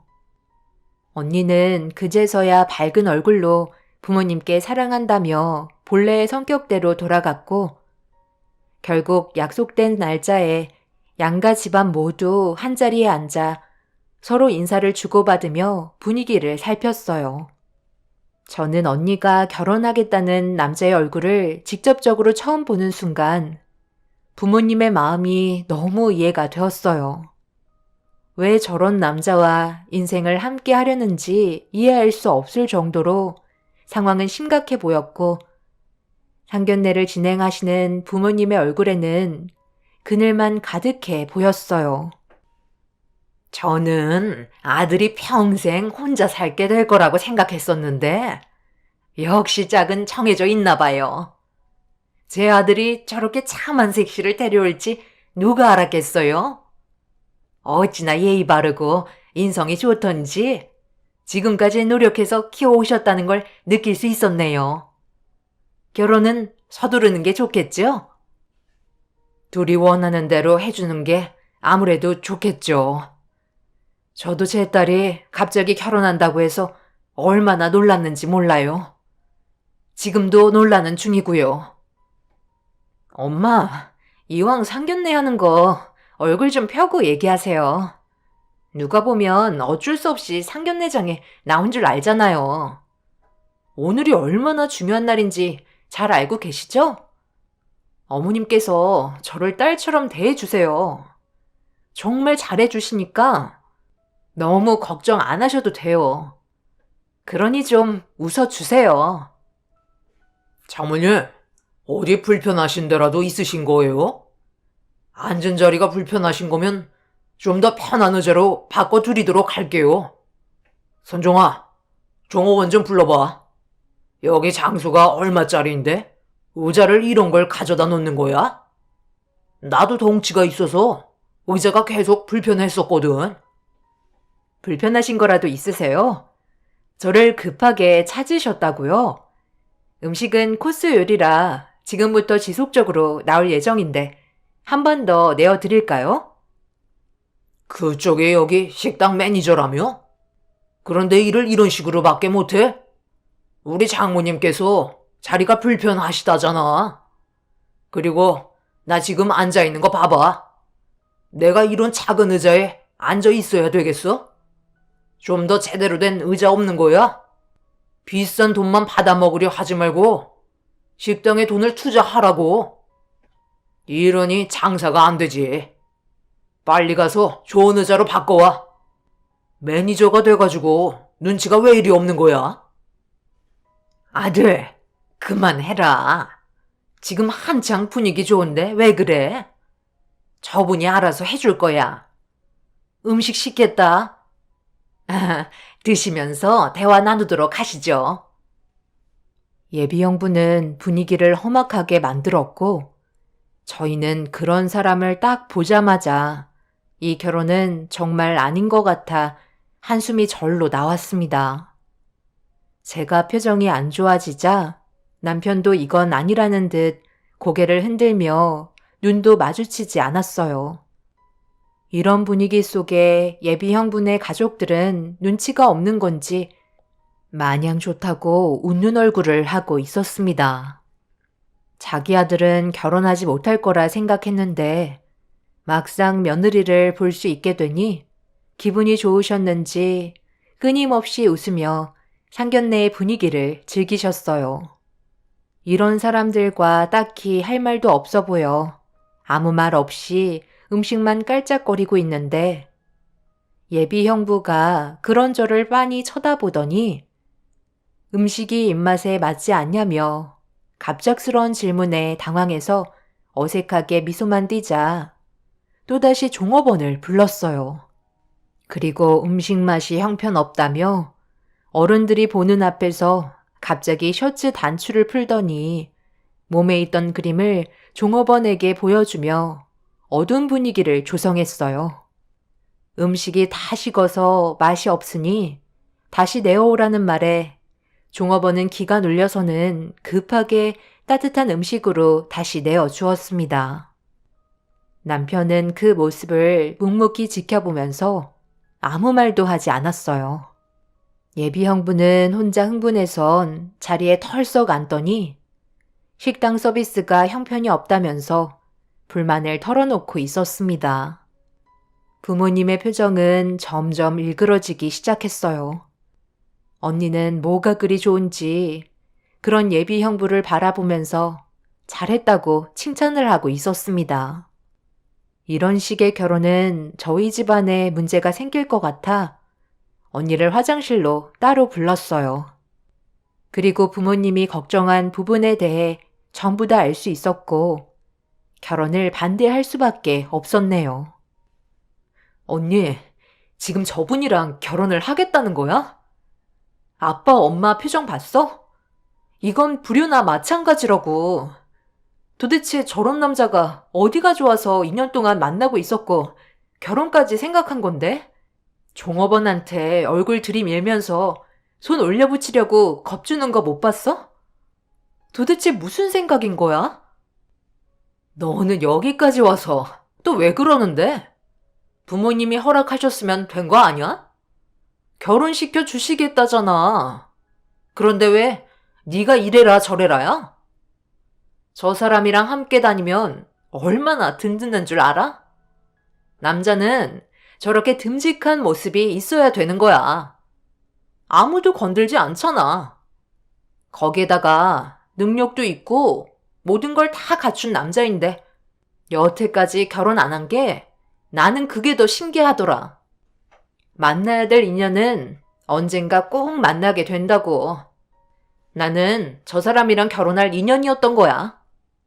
그러니까 더 이상 상견례 분위기 망치지 말고 조용히 자리만 지키고 들어가도록 해.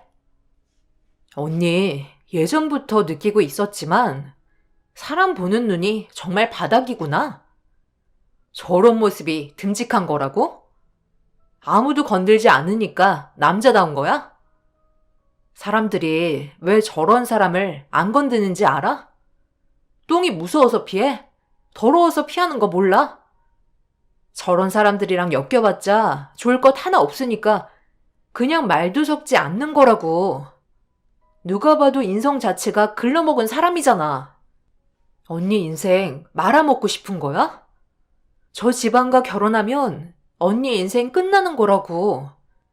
거기에다가 저 사람 손버릇도 있는 것 같아. 다혈질에 흥분하면 손부터 올라가는 신용을 하는 걸 보니까 언니 만약에 결혼하게 되면 어떻게 될 것 같아? 얼굴에 멍으로 가득해질 거라고. 당연히 지금은 서로 애정이 끓어서 그렇지 않겠지. 하지만 결혼은 현실이야.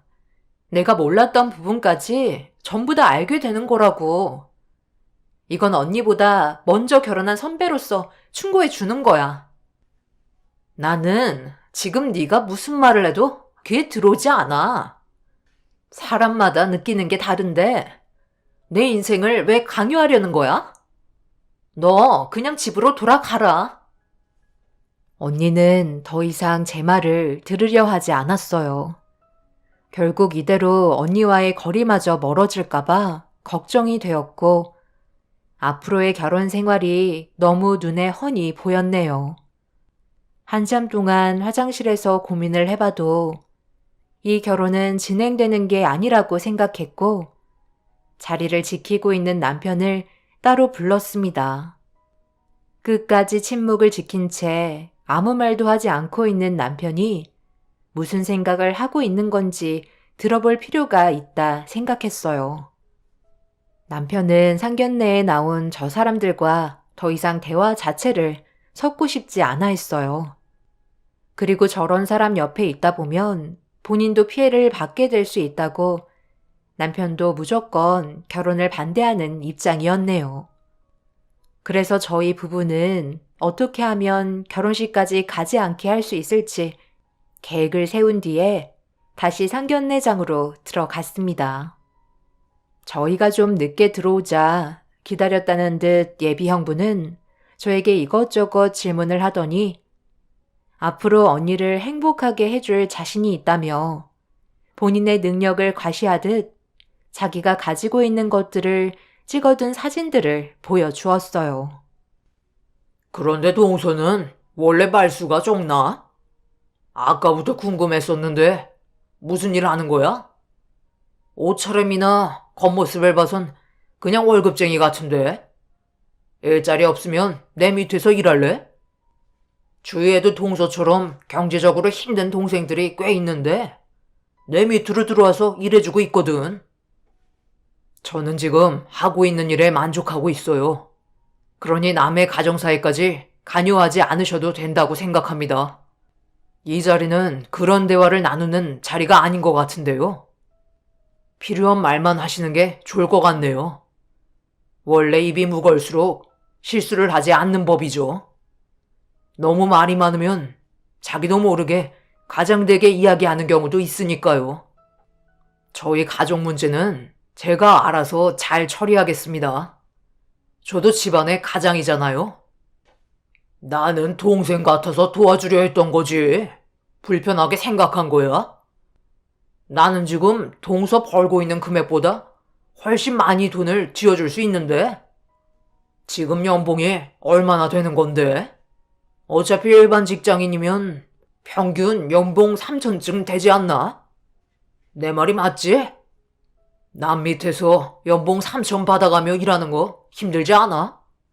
내가 하는 일은 워낙 불리해서 열심히 한 만큼 가져가는 거고 쉬고 싶을 땐 또 쉴 수 있으니 내 밑에서 일하는 게 어때?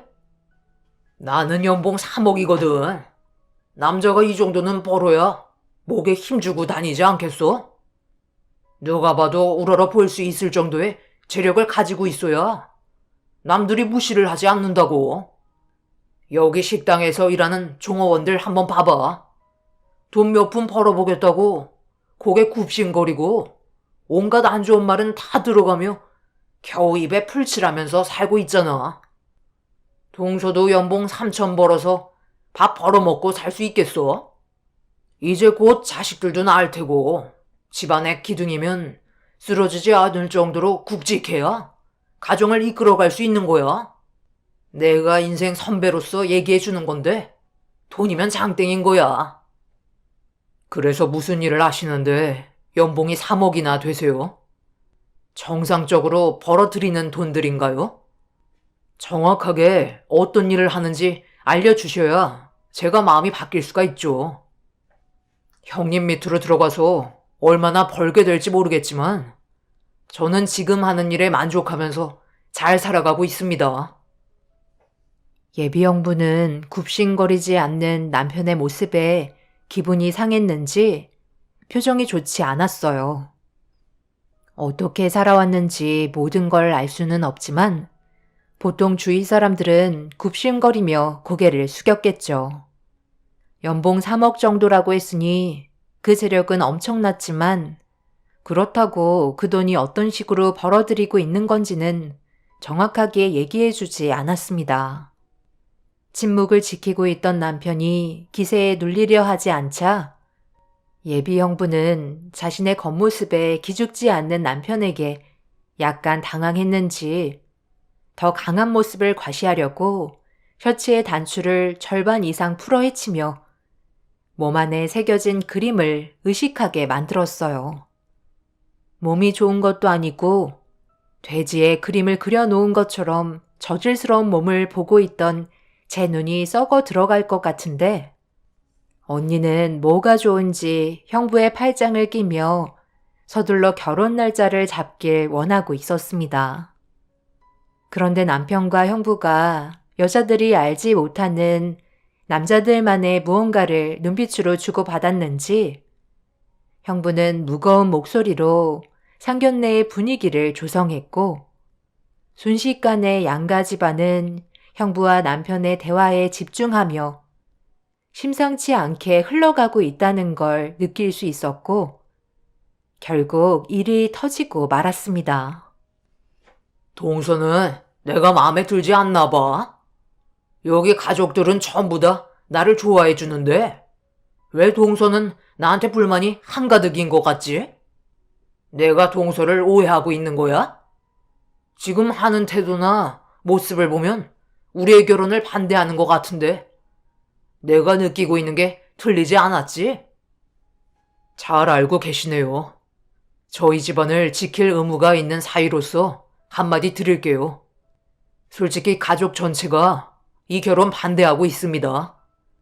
저희는 그쪽 분처럼 몸에 그림을 그리고 자신의 체력을 과시해서 사람을 막대하고 예의 바르지 못한 행동을 하는 그런 사람을 가족으로 받아들일 생각이 없다는 의견을 지속적으로 보여주고 있어요.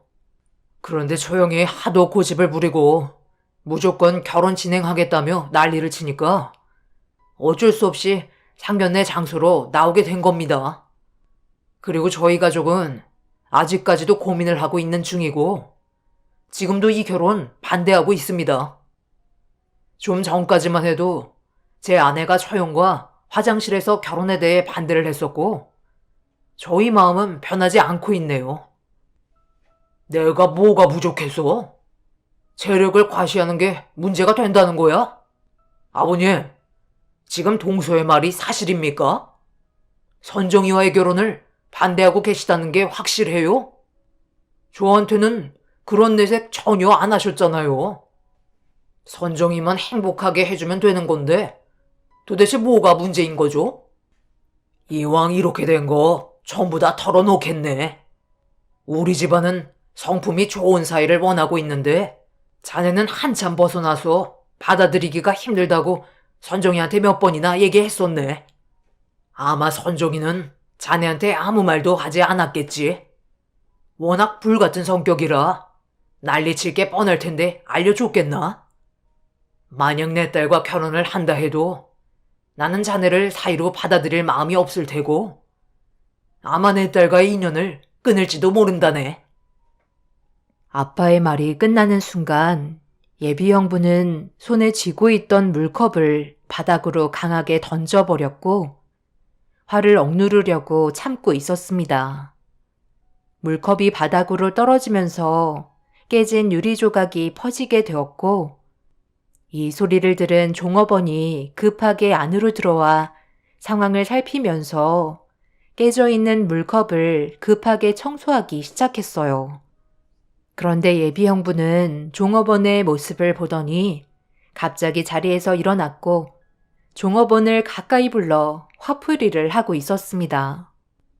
식사를 하고 있는 중인데 빗자루질을 했다며 당장 환불해달라고 종업원의 멱살을 부여잡았어요. 예상치 못한 돌발 상황에 남편이 형부와 종업원 사이를 말리면서 분위기를 가라앉히려는데 형부가 자기가 종업원한테 얘기하고 있는데 중간에 끼어들었다고 남편을 강하게 밀며 바닥으로 패대기 쳤습니다. 저는 그 모습을 보곤 비명을 질렀고 남편이 머리에 손을 올려 고통스러워하길래 급하게 달려가 확인을 해보니 머리에서 출혈이 나고 있었어요. 상황이 점점 악화가 되어가고 있는데 언니가 한마디 했네요. 그러니까 제부는 왜 이 사람이 종업원한테 뭐라고 하고 있는데 끼어들고 그래요? 제일 싫어하는 짓을 방금 한 거라고. 내가 봐도 선을 넘은 것 같네. 언니 지금 뭐라고 그랬어? 이 사람이 말린 게 잘못됐다는 거야? 어떤 상황인지 알고는 있는 거지? 우리랑 정말 인연 끊을 작정이야? 한 번밖에 없는 상견례를 망친 게 누군데 그래? 그러니까 내가 그냥 조용히 있으라고 얘기했잖아. 얼마나 오래 있는다고 그걸 못 참아서 분위기를 이렇게 만들어?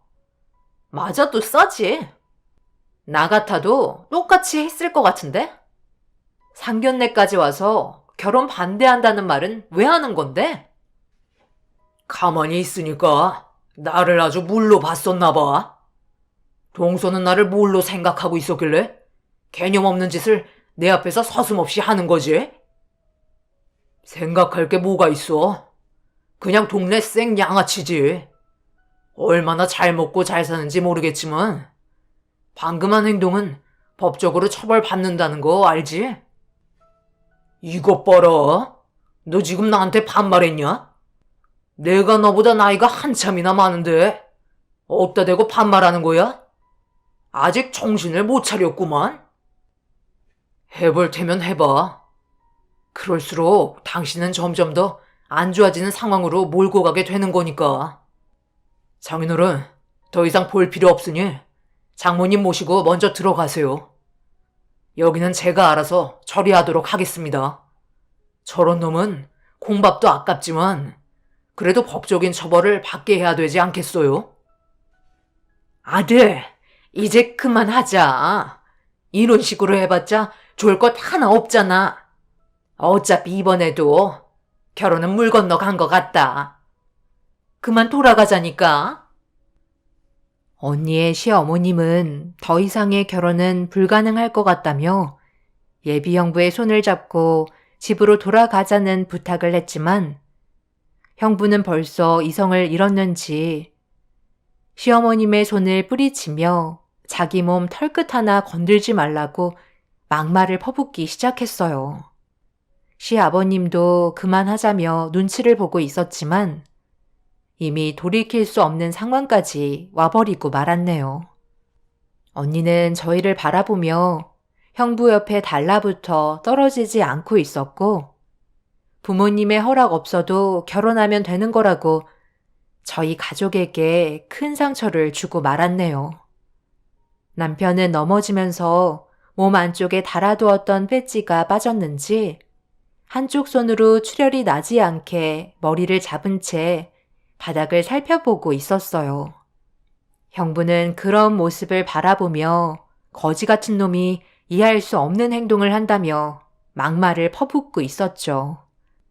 저희는 예비 형부의 말을 무시한 채 남편 몸에서 떨어져 나간 배지를 찾고 있었는데 시어머님이 바닥에서 무언가를 주워들자 얼굴빛이 사색이 되고 말았네요. 시어머님은 형부에게 손에 쥔 배지를 보여주었고 형부도 그걸 본 순간 얼굴이 굳어지더니 저희 쪽을 바라보고 있었어요. 남편은 천천히 일어나 시어머님의 손에 쥐고 있는 배지를 돌려받은 다음 몸에 다시 착용을 했습니다. 그제서야 형부는 사태 파악을 했는지 언니한테 왜 저희 남편이 변호사인 걸 말하지 않았냐고 물어보기 시작했어요. 언니는 저희 가족 일에 형부가 워낙 관심도 없었고 말할 필요성을 느끼지 못해 아무 말도 하지 않았다고 대수롭지 않게 생각하고 있었네요. 언니는 제가 남편을 데려왔을 때도 관심 밖에 없고 밖에서 돌아다니는 걸 워낙 좋아했기 때문에 신경조차 쓰지 않고 있었습니다. 그러니 얘기할 필요를 느끼지 못했었겠죠. 더군다나 제가 봤을 때 남편이 변호사였다는 것도 아예 까먹고 지내는 듯 보였어요. 남편은 가슴에 배지를 단 뒤에 예비 형부에게 법적인 절차대로 진행하겠다며 몸을 피했던 종업원을 불렀습니다. 그리고 무상으로 대신 담당 변호를 해주겠다고 명함 하나를 종업원에게 건넸어요. 종업원은 그날 식당에서 난리를 친 사람 때문에 정신적으로 많이 힘들었는지 그 자리에서 눈물을 보였고 손해배상 청구할 수 있는 건 전부 다 소송 걸게 해주겠다며 종업원을 안심시켜 주었습니다. 그리고 남편에게 상해를 입힌 그놈을 법적인 처벌로 소송을 걸게 되었고 상견례 이후 언니는 자기가 사랑하는 사람을 정말 처벌 내릴 거냐며 인연 끊겠다는 말에 부모님께서는 차라리 딸 하나 없다 생각하고 인연 끊는 게 모두의 행복일 것 같다면서 언니를 밖으로 내쫓아 버렸습니다. 그런데 그놈에게 소송을 걸면서 알게 된 사실에 저희 가족은 또 다른 충격에 빠지고 말았네요. 연봉 3억의 재력을 가지고 있다는 그 사람은 알고 보니 빈 껍데기밖에 없는 사람이었고 허세로 가득했던 정말 인간 이하의 쓰레기였습니다. 동네 음식점들 돌아다니며 오토바이 배달질을 하면서 연봉이 3억이 아닌 3천 정도 벌고 있다는 걸 밝힐 수 있었습니다. 그리고 언니와 만나면서 보여줬던 재력은 전부 다 대출이었고 외제차는 렌트해서 빌린 거였네요. 그리고 조사를 받으면서 타인에게 함부로 손을 올려 구치소도 몇 번이나 들어갔다 하면서 전과 3범인 것도 알 수 있었어요. 그 사람의 안 좋은 모습들과 거짓들이 전부 다 밝혀지자 그제서야 언니도 정신을 차렸는지 부모님께 용서를 구했고 무조건 부모님 말에 따르겠다고 손이 발이 되도록 빌었지만 현재까지 용서해주지 않고 있어요. 또다시 그런 놈들을 만날까봐 이번에는 정말 강하게 밀어붙이고 있는 중이네요. 그리고 오히려 저희 남편이 연봉 3천이 아닌 연봉 3억 정도를 받고 있지만 쓰레기 같은 놈 앞에서 자신의 능력을 보여주지 않던 남편의 모습이 저는 더 멋있었고 자랑스러웠어요. 남들 앞에서 과시하는 사람들 중 정상적인 사람은 본 적이 없네요.